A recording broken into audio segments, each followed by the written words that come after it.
এই দেশটাকে রক্ষা করতে হবে এবং নতুন ভাবে নির্মাণ করতে হবে, নতুন ভাবে এই দেশটাকে আমাদের গড়তে হবে।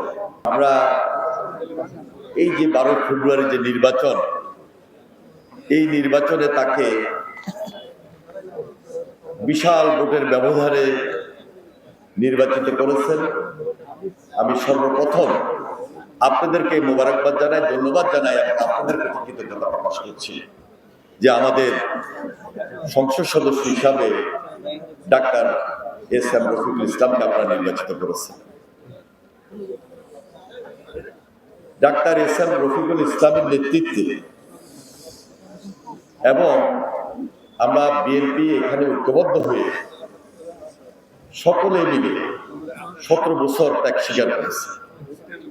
আপনাদের কষ্ট, আপনাদের শ্রম, আজকে দেশের মানুষের পাশে কাজ করার মতো একটা সুযোগ আমাদেরকে করে দিয়েছে। এই আন্দোলন সংগ্রাম করতে গিয়ে যারা শহীদ হয়েছেন, গুম খুনের শিকার হয়েছেন, আমি তাদের আত্মার মাগফিরাত কামনা করছি এবং সর্বশেষ জুলাই আন্দোলনে যারা শহীদ হয়েছেন তাদের প্রতি আমি গভীর শ্রদ্ধা নিবেদন করছি।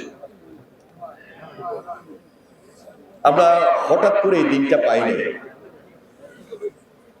আমাদের সারা বাংলাদেশ ব্যাপী 17 বছর আমাদেরকে আন্দোলন সংগ্রাম করতে হয়েছে। বারবারই আমরা শুধু দেশবাসীর সামনে একটাই কথা বলেছি যে এই দেশটাকে রক্ষা করতে হবে এবং নতুন ভাবে নির্মাণ করতে হবে, নতুন ভাবে এই দেশটাকে আমাদের গড়তে হবে। সেই পরিকল্পনা অনুযায়ী আজকে আপনাদের দায়িত্ব দেওয়ার পর আমরা 17 তারিখে শপথ গ্রহণ করেছি এবং তারপর থেকে আমাদের প্রত্যেকটা মিনিস্ট্রির দায়িত্ব খুবই দৃশ্যমান, জনগণের সামনে আমাদের যে কাজগুলো এগুলো আমরা তুলে ধরেছি। বেশি দিন হয়নি, আমরা যখন সেক্রেটারিয়েটে যাই সকাল 9টার ভিতরে আমরা পৌঁছে যাই। মাননীয় প্রধানমন্ত্রী জনাব তারেক রহমান যখন 9টায় উপস্থিত হন তাহলে আর কেউ বসে থাকার কোনো সুযোগ নেই।